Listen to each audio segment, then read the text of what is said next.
Hi friends, welcome back to our channel. So ಇವತ್ತಿನ ವಿಡಿಯೋದಲ್ಲಿ ತರಕಾರಿ ಸಾಂಬಾರು ಯಾವ ರೀತಿ ಮಾಡೋದಂತ ನೋಡೋಣ ಫ್ರೆಂಡ್ಸ್.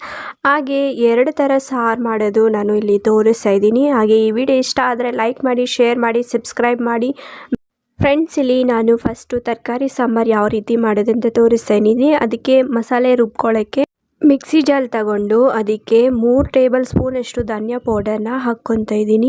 ಫ್ರೆಂಡ್ಸ್, ಇದು ನಾನು ಮನೆಯಲ್ಲೇ ಮಾಡ್ಕೊಂಡಿರುವಂತಹ ಧನಿಯಾ ಪೌಡರ್. ಹಾಗೆ 2 ಟೇಬಲ್ ಸ್ಪೂನ್ ಅಷ್ಟು ಅಚ್ಚದ ಖಾರದ ಪುಡಿನ ನಾನು ಇಲ್ಲಿ ಹಾಕ್ಕೊತಾ ಇದ್ದೀನಿ. ಸೊ ನೀವು ಖಾರ ಬೇಕಂದರೆ ಇನ್ನೂ ಎಕ್ಸ್ಟ್ರಾ ಹಾಕ್ಕೋಬೋದು. ಇದು ಖಾರ ಜಾಸ್ತಿ ಇದೆ, ಅದಕ್ಕೋಸ್ಕರ ನಾನು 2 ಟೇಬಲ್ ಸ್ಪೂನ್ ಅಷ್ಟು ಹಾಕ್ಕೊತಾ ಇದ್ದೀನಿ. ಹಾಗೆ ಅರ್ಧ ಟೇಬಲ್ ಸ್ಪೂನ್ ಅಷ್ಟು ಅರಿಶಿನ ಹಾಕ್ಕೊತಾ ಇದ್ದೀನಿ. ಅದಾದ ನಂತರ ಬೆಳ್ಳುಳ್ಳಿ ಹೆಸರು 4 ಇಂದ 5 ಹಾಕ್ಕೊಂಡಿದ್ದೀನಿ. 1 ಟೊಮೊಟೊನ ಕಟ್ ಮಾಡಿ ಹಾಕ್ಕೊತಾ ಇದ್ದೀನಿ. ಅದೇ ರೀತಿ ಅರ್ಧ ಗಡ್ಡೆ ಈರುಳ್ಳಿನ ಕಟ್ ಮಾಡಿ ಹಾಕ್ಕೊತಾ ಇದ್ದೀನಿ. ಕೊತ್ತಂಬರಿ ಸೊಪ್ಪನ್ನ ಸ್ವಲ್ಪ ಹಾಕ್ಕೊತಾ ಇದ್ದೀನಿ. ಹಾಗೆ ರುಬ್ಲಿಕ್ಕೆ ಎಷ್ಟು ನೀರು ಬೇಕೋ ಅಷ್ಟೇನ ಹಾಕ್ಕೊತಾ ಇದ್ದೀನಿ. ಈ ಮಸಾಲೆಯನ್ನೆಲ್ಲ ಬೇಕಾದರೆ ಫ್ರೈ ಮಾಡಿಕೊಂಡು ಎಣ್ಣೆಯಲ್ಲಿ ರುಬ್ಕೊಂಡ್ರೆ ಇನ್ನೂ ಟೇಸ್ಟಿಯಾಗಿರುತ್ತೆ. ನಾನಿಲ್ಲಿ ಅರ್ಜೆಂಟಾಗಿ ಮಾಡ್ತಾ ಇರೋದ್ರಿಂದ ಎಣ್ಣೆಯಲ್ಲಿ ಫ್ರೈ ಮಾಡಿಲ್ಲ. ಹಾಗೆ ಕೊಬ್ಬರಿ ಮರ್ತೋಗಿದೆ, ಅದನ್ನು ಕೂಡ ಸ್ವಲ್ಪ ಹಾಕ್ಕೊಂಡು ಚೆನ್ನಾಗಿ ಮಿಕ್ಸಿ ಮಾಡ್ಕೊತಾ ಇದ್ದೀನಿ. ನೋಡಿದ್ರೆ ಈ ಥರ ಗ್ರೈಂಡ್ ಮಾಡಿಕೊಂಡ್ರೆ ಸರಿ ಹೋಗುತ್ತೆ. ನೋಡಿ, ಇವಾಗ ಒಂದು ಕುಕ್ಕರ್ ತಗೊಂಡಿದ್ದೀನಿ. ನುಗ್ಗೆಕಾಯಿ, ಚೌಳಿಕಾಯಿ, ಕ್ಯಾರೆಟು, ಬೆಂಡೆಕಾಯಿ 2, ನೌಕೋಲು, ಹಾಗೆ ಆಲೂಗಡ್ಡೆ ಇಷ್ಟು ತರಕಾರಿನ ನಾನು ಹಾಕ್ಕೊಂಡು ಇವತ್ತು ಸಾಂಬಾರು ಮಾಡ್ತಾಯಿದ್ದೀನಿ. ನೀವು ಇದೇ ತರಕಾರಿ ಹಾಕ್ಕೋಬೇಕಂತ ಏನಿಲ್ಲ, ನಿಮ್ಗೆ ಯಾವ್ದು ಇಷ್ಟ ಆಗುತ್ತೋ ಅದೆಲ್ಲ ಹಾಕ್ಕೊಂಡು ಸಾಂಬಾರು ಮಾಡ್ಕೋಬೋದು. ನೋಡಿ, ಇಲ್ಲಿ ಕಟ್ ಮಾಡಿಕೊಂಡು ಒಂದು ಬೌಲಲ್ಲಿ ಹಾಕ್ಕೊಂಡು ಚೆನ್ನಾಗಿ ತೊಳೆದುಬಿಟ್ಟು ಕುಕ್ಕರ್ಗೆ ಹಾಕ್ಕೊತಾ ಇದ್ದೀನಿ. ನಾನು ಮಾಡೋ ರೀತಿಯಲ್ಲಿ ನೀವು ಕೂಡ ಟ್ರೈ ಮಾಡಿ. ತುಂಬ ಬೇಗನೆ ಆಗಿಬಿಡುತ್ತೆ. ಅರ್ಜೆಂಟಾಗಿ ಎಲ್ಲ ಆಫೀಸ್ಗೆ ಹೋಗ್ಬೇಕಂದ್ರೆ ಆದಷ್ಟು ಬೇಗ ಈ ಥರ ಮಾಡಿಕೊಂಡ್ರೆ ಸಾಂಬಾರು ಬೇಗನೆ ಆಗಿಬಿಡುತ್ತೆ. ಅವಾಗೆ ರುಬ್ಬಿ ಇಟ್ಕೊಂಡಿದ್ವಲ್ಲ ಮಸಾಲೆ, ಅದನ್ನು ಹಾಕ್ಕೊತಾ ಇದ್ದೀನಿ. ಹಾಗೆ ಅದಕ್ಕೆ ನೀರು ಹಾಕ್ಬಿಟ್ಟು ಮಸಾಲೆ ಏನು ಮಿಕ್ಕಿರುತ್ತೆ ಚೆನ್ನಾಗಿ ತೊಳೆದು ಅದಕ್ಕೆ ಹಾಕ್ತಾಯಿದ್ದೀನಿ. ರುಚಿಗೆ ತಕ್ಕಂತೆ ಉಪ್ಪನ್ನ ನಾನಿಲ್ಲಿ ಹಾಕ್ಕೊತಾ ಇದ್ದೀನಿ. ಬೇಕಂದರೆ ನೀವು ಕಳ್ಳುಪ್ಪು ಹಾಕ್ಕೋಬೋದು. ಇಲ್ಲಿ ನಾನು ಸಾಲ್ಟನ್ನ ತೆಗೆದುಕೊಂಡಿದ್ದೀನಿ.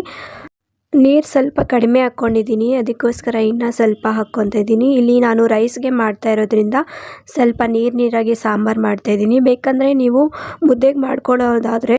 ಮುದ್ದೆಗಾದರೆ ಸ್ವಲ್ಪ ನೀರನ್ನ ಕಡಿಮೆ ಹಾಕ್ಕೊಂಡ್ರೆ ಸರಿ ಹೋಗುತ್ತೆ. ಹಾಗೆ ತೊಗರಿಬೇಳೆನ ನಾನಿಲ್ಲಿ ಒಂದು ಅರ್ಧ ಲೋಟನ ತೆಗೆದುಕೊಂಡು ಅದನ್ನು ಚೆನ್ನಾಗಿ ತೊಳೆದ್ಬಿಟ್ಟು ಹಾಕ್ಕೊತಾ ಇದ್ದೀನಿ. ಎಲ್ಲ ಹಾಕ್ಕೊಂಡಾದ ನಂತರ ಚೆನ್ನಾಗಿ ಮಿಕ್ಸ್ ಮಾಡಿದ್ರೆ ಆಯಿತು, ಬೇಗನೆ ಆಗಿಬಿಡುತ್ತೆ ಈ ರೀತಿ ಮಾಡಿಕೊಂಡ್ರೆ. ಇವಾಗ ಲಿಡ್ನ ಕ್ಲೋಸ್ ಮಾಡಿ 2 ವಿಸಿಲ್ನ ಕೂಗಿಸ್ಕೊಂಡ್ರೆ ಸಾಂಬಾರು ಬೇಗನೆ ರೆಡಿ ಆಗಿಬಿಡುತ್ತೆ.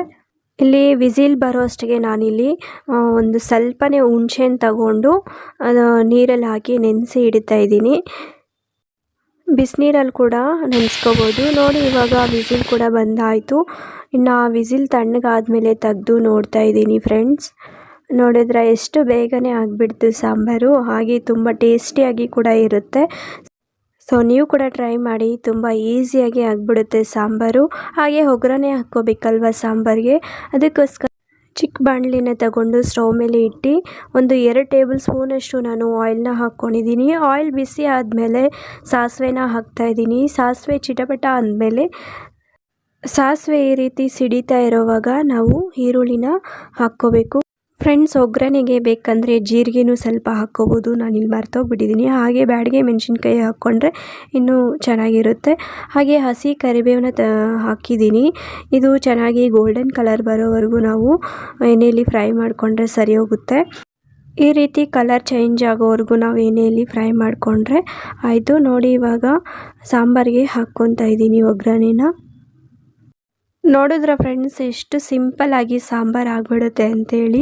ನಾವು ಅರ್ಜೆಂಟಾಗಿ ಆಫೀಸ್ಗೆಲ್ಲ ಹೋಗಬೇಕು, ಕೆಲಸಕ್ಕೆ ಹೋಗಬೇಕು ಅಂದರೆ ಈ ರೀತಿ ಮಾಡಿಕೊಂಡ್ರೆ ತುಂಬ ಚೆನ್ನಾಗಿರುತ್ತೆ. ಹಾಗೆ ಬೇಗನೂ ಸಾಂಬಾರು ಆಗಿಬಿಡುತ್ತಲ್ವ.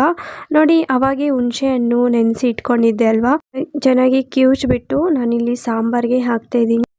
ಹುಣಸೆಹಣ್ಣು ರಸ ಹಾಕ್ಕೊಂಡಿದ್ದೀನಲ್ವ, ಅದಕ್ಕೋಸ್ಕರ ಇಲ್ಲಿ ನಾನು ಒಂದು ಚೌಟು ತಗೊಂಡು ಚೆನ್ನಾಗಿ ಮಿಕ್ಸ್ ಮಾಡ್ತಾಯಿದ್ದೀನಿ. ಹಾಗೆ ಒಂದು 5 ನಿಮಿಷ ಕುದಿಸಿದ್ರೆ ಸಾಂಬಾರು ರೆಡಿ ಆಗಿಬಿಡುತ್ತೆ.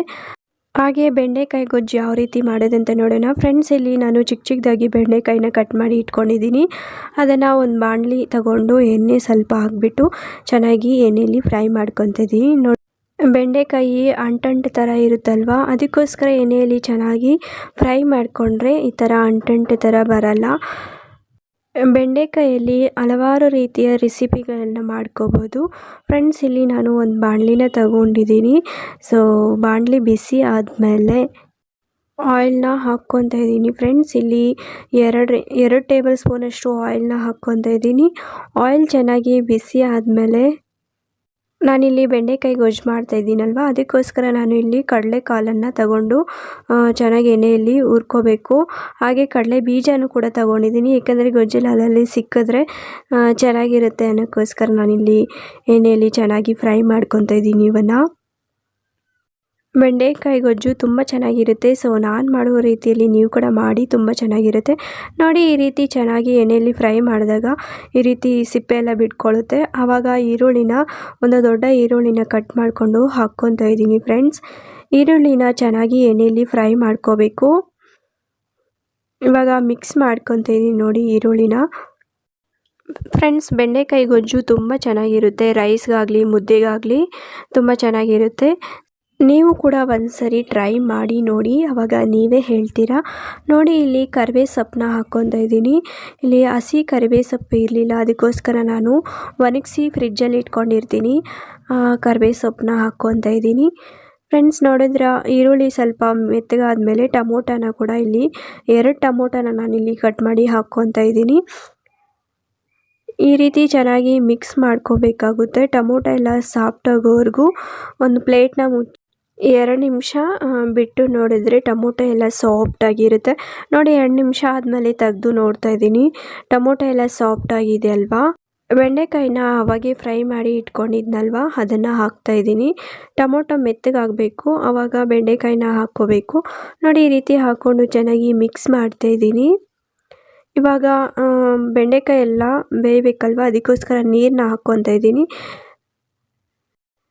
ನೀರು ಸ್ವಲ್ಪ ಹಾಕ್ಕೊಂಡು ಚೆನ್ನಾಗಿ ಮಿಕ್ಸ್ ಮಾಡ್ತಾ ಇದ್ದೀನಿ. ಅದಕ್ಕೆ ಧನಿಯಾ ಪೌಡರ್ 2 ಟೇಬಲ್ ಸ್ಪೂನಷ್ಟು ಹಾಕ್ಕೊತಾ ಇದ್ದೀನಿ. ಅಚ್ಚದ ಖಾರದ ಪುಡಿಯನ್ನು ನಾನಿಲ್ಲಿ 1 ಟೇಬಲ್ ಸ್ಪೂನಷ್ಟು ಹಾಕ್ಕೊತಾ ಇದ್ದೀನಿ. ಖಾರ ಜಾಸ್ತಿ ಇರೋದ್ರಿಂದ ನಾನು 1 ಟೇಬಲ್ ಸ್ಪೂನ್ ಅಷ್ಟೇ ಹಾಕ್ಕೊಂಡೆ.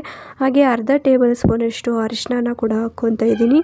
ಹಾಗೆ ರುಚಿಗೆ ತಕ್ಕಷ್ಟು ಉಪ್ಪನ್ನ ಕೂಡ ಇಲ್ಲಿ ಆ್ಯಡ್ ಮಾಡ್ಕೋಬೇಕು ನೋಡಿ. ಇದೆಲ್ಲ ಚೆನ್ನಾಗಿ ಮಿಕ್ಸ್ ಮಾಡಿಬಿಟ್ಟು ಒಂದು 5 ನಿಮಿಷ ಪ್ಲೇಟ್ನ ಮುಚ್ಚಿ ಕುದಿಸ್ಬಿಟ್ರೆ ಆಯಿತು, ಬೆಂಡೆಕಾಯಿ ಗೊಜ್ಜು ರೆಡಿ ಆಗಿಬಿಡುತ್ತೆ ನೋಡಿ. 5 ನಿಮಿಷ ಆದಮೇಲೆ ನೋಡ್ತಾ ಇದ್ದೀನಿ, ನೋಡಿದ್ರೆ ಬೆಂಡೆಕಾಯಿ ಗೊಜ್ಜು ರೆಡಿ ಆಗಿದೆ. ಸೊ ಈ ವಿಡಿಯೋ ಇಷ್ಟ ಆದರೆ ಲೈಕ್ ಮಾಡಿ, ಶೇರ್ ಮಾಡಿ, ಸಬ್ಸ್ಕ್ರೈಬ್ ಮಾಡಿ.